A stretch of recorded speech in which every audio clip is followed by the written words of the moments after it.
নমস্কার বন্ধুরা, আশা করছি আপনারা সবাই খুব ভালো আছেন।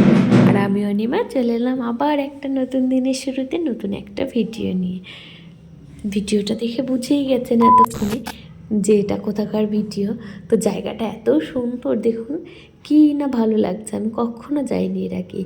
বাড়িতে খুব কাছে হলেও জায়গাটায় যাওয়া হয়ে ওঠেনি। মায়াপুরে অনেক কবারই গেছি, কিন্তু তার আশেপাশেই যে এত সুন্দর একটা জায়গা ছিল শুনেছি অনেকে গেছে, কিন্তু নিজের কখনো আর কি যাওয়া হয়নি।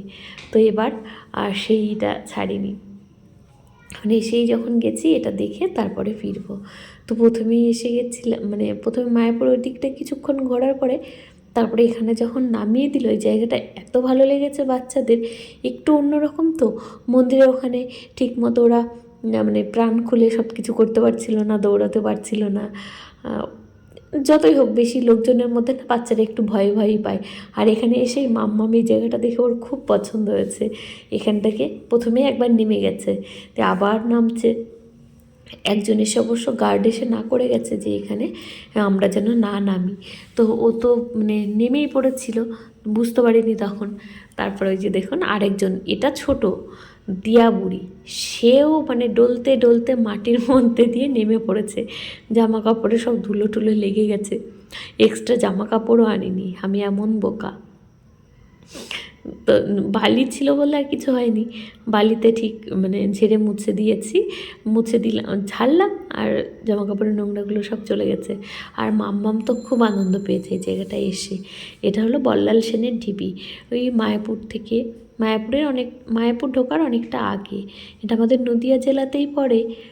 আমার বাড়ি যদিও এখন বর্ধমান, মানে বিয়ে হয়েছে বর্ধমান, বাড়ি তো নদিয়াতে। তো আমাদের বাড়ি থেকে এই বামুনপুকুর খুব বেশি দূর না, হয়তো 20 কিলোমিটার মতো হবে, তাও কোনো দিন আসা হয়নি। সে বলে না যে মানে কাছের জিনিস দেখা হয়ে ওঠে না। আর এত এত সুন্দর, আমার তো খুব ভালো লেগেছে জায়গাটা। ঐতিহাসিক যে কোনো জায়গায় দেখবেন অনেক বেশি ভালো লাগে, মানে মন্দিরের সৌন্দর্য একরকম আর এখানকার সৌন্দর্য একরকম। বল্লাল সেনের টিভি এটা মানে খনন করা হয়েছে খুব বেশি দিন হয়নি, আমাদের জন্মের সময়, এই 1988 থেকে 89 সালে, 89 সালে আমার জন্ম। মেয়েদের বয়স বলতে নেই না, আমরা তো বলেই দিই কী হয়েছে। এই যে, আর এই জায়গাটা দেখুন, ভেতরের জায়গাটা কি সুন্দর লাগছে না? আমার তো সেই লখনৌর ভুলভুলাইয়ার মতো লাগছিল। লখনৌর ওই ইমামবাড়াটাও ভীষণ সুন্দর দেখতে। তো দিয়ান আমরা সবাই মিলে নেমে পড়েছিলাম। ওর পাপাকেও খুঁজে পাচ্ছি না, কোথায় যেন চলে গেছে। এই দিকটাতে সত্যি আমরা অনেকক্ষণ আনন্দ করেছি, একদম মন খুলে দৌড়াদৌড়ি করো, যা খুশি করো। বেশি লোকজনও নেই এখানে, কয়েকজনা মাত্র এসেছে। আর আশেপাশে কিন্তু পুকুর দিয়েও ঘেরা আছে, জায়গাটা বেশ ভালোই ছিল এক সময়, মানে বোঝাই যায়। এক সময় মনে করা হতো যে এটাই হয়তো ওই সেন রাজাদের, বল্লাল সেন কিংবা বিজয় সেনের রাজধানী ছিল, কিন্তু না, পরে এটা ভারতীয় পুরাতত্ত্ব বিভাগ যেটা আছে ওনারা দেখেছেন যে এটা কোনো একটা শহর হতে পারে না এইটুকুনি জায়গা নিয়ে। তো সেই অনুযায়ী বলা হচ্ছে যে ওই বিজয়নগর বা বিজয়পুর যেটা আর কি ছিল ওদের রাজধানী, সেটা এখনও পর্যন্ত পাওয়া যায়নি। সেটাও হয়তো কোনো একদিন পাওয়া যাবে, সেটাও আমরা কোনো এক সময় দেখে যেতে পারবো কি না জানি না, আমাদের তো এখন অনেকটাই বয়স হয়ে গেছে। আর এই দিকটা কিন্তু অনেকটাই উঁচু ছিল, যেহেতু ঢিবি, তো ওই আশেপাশের জায়গাগুলো দেখতে পাচ্ছেন চারিদিকে পুরো সবুজ ঘাস, মানে আর এই ঢিবির ওপরেও কিন্তু নিচে হয়তো এই ঘরবাড়িগুলো ছিল কোনো সময়, চারপাশে কিন্তু ঢিবি রয়েছে, সবুজ ঘাস দিয়েই ঘেরাই ছিল এই জায়গাটা। সেটাকেই খুঁড়ে খুঁড়ে জানি না কে বের করেছে। যাই হোক, খুব ভালো একটা জায়গা দেখলাম, খুব ভালো সময় কাটালাম সবাই মিলে। আপনারাও চাইলেও আসতে পারেন, খুবই কাছে, মায়াপুর থেকে একদমই বেশি নেবে না, হয়তো 30 টাকা 20 টাকা করে হয়তো ভাড়া নেবে, মানে টোটোতে এক একজনের জন্য। তো আমরা ওই দিকটা দেখে আবার চলে এসেছিলাম। এবার যাব মেন মন্দিরে গিয়ে এখানে এবার খাওয়া দাওয়া করব। মানে আমরা ওই গদা ভবন থেকে ভোগের টিকিট আগেই কেটে নিয়ে গেছিলাম। তো এখন সময় দুপুর তো হয়েই গেছে, এখন 1টা মতো বাজতে চললো, এতক্ষণে হয়তো ভোগ বিতরণ শুরু হয়ে গেছে। আমরা গিয়ে খেয়ে দিয়ে কিছুক্ষণ রেস্ট নেব। গোশালা তো সারাদিন খোলা থাকে, এরপরে গোশালায় যাব, সেখানে দেখে টেকে তারপরে বিকেলে 4টের পরে যখন মন্দির খুলবে তখন মন্দিরগুলো দেখে তারপরে বাড়ি যাব। তো আজকের মতো ভিডিওটা এখানেই শেষ করব, মানে শেষ করব বলতে মায়াপুরের এপারেই শেষ করব, ওপারে আর যাব না। মন্দিরগুলো আর আজকে এই ভিডিওতে দেখানো হবে না। তো এখন ভোগ খেতে যাই, চলুন দেখিনি কী খাবার আছে। তো বেশ ভালোই লাগবে মনে হচ্ছে। মানে এই সময়টায় না, শীতকালে তো মায়াপুরটা পুরো ফুলে ফুলে ভর্তি থাকে, এর জন্য আরও বেশি ভালো লাগে। আর আগে বড় মন্দির যখন হয়নি তখন কিন্তু এই জায়গাগুলো অন্যরকম ছিল। এখানে সেই মাঝখানে একটা বড় হাতি ছিল, ময়ূর ছিল, তারপরে অনেক ধরনের পাখি রাখা থাকতো, ঘাস দিয়ে হরে কৃষ্ণ লেখা ছিল। আগের ভিউটাও যেমন সুন্দর ছিল, আর বড় মন্দিরটা হওয়ার পরে অনেক বেশি ভালো লাগবে। কিন্তু এখন তো বড় মন্দিরটা কমপ্লিট হয়নি, এর জন্য মাঝখানে জায়গাটা কেমন যেন একটু ঘিঞ্জি হয়ে গেছে। আর পার্কের মানে যেটা পার্ক টাইপের জায়গা ছিল, বেশি ফুল গাছ, সেগুলো এখন দেখলাম যে বড় মন্দিরটা আছে তার পেছন দিকটাতে করেছে। তো এদিকে আমরা এবার চলে এসেছি খাওয়ার জায়গায়।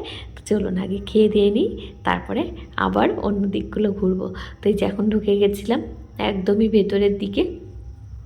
তো এখানে এই যে সবাই বসে বসে খাচ্ছে, আগের যেমন এখানে বসিয়ে বসিয়ে খাওয়াতো, মানে আমরা বসে থাকতাম, ওনারা সেই কী সুন্দর বড় বড় গামলাগুলো কিংবা ইসের মতো ওগুলোতে করে খাবার দিয়ে যেত। এখন দেখলাম সিস্টেমটা একটু পাল্টে গেছে।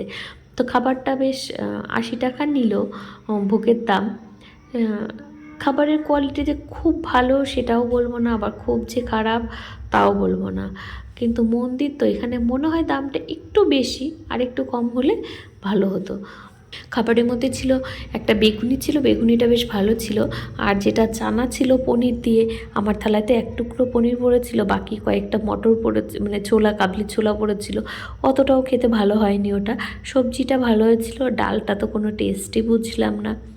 যদিও ভোগ তো বলতে নেই, কিন্তু এটা কিন্তু ভোগ না। ভোগ আগে একটা খিচুড়ি প্রসাদ দিত মায়াপুরে, যে খেয়েছেন সে বুঝতে পারবেন সেই প্রসাদের যে টেস্ট, সেটা অন্য রকমই ছিল। আর সেটা খাওয়ার জন্য কিন্তু কোনো রকম কোনো কিছু পয়সা দিতে হতো না, কিচ্ছু দিতে হতো না। প্রথমে তো থালায় করে দিত, যে যত পারত, পরে অন্য কবার গেছি তখন বাটিতে দিত, কিন্তু স্বাদটা একই রকম ছিল। এখন টাকা দিয়ে কিনে খেলেও না সেই স্বাদটা আর পাই না।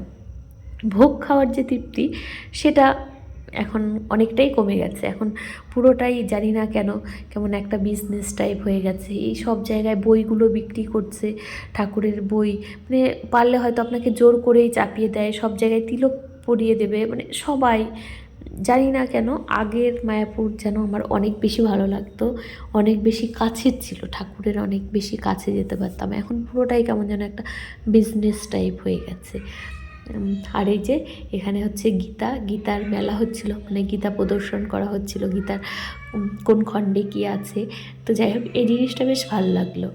আর আপনারা চাইলে ঘুরে আসতেই পারেন মায়াপুরে এই শীতে।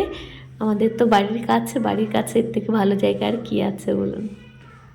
তো যাই হোক, ভিডিওটা এখানেই শেষ করব। সবাই ভালো থাকবেন, সুস্থ থাকবেন।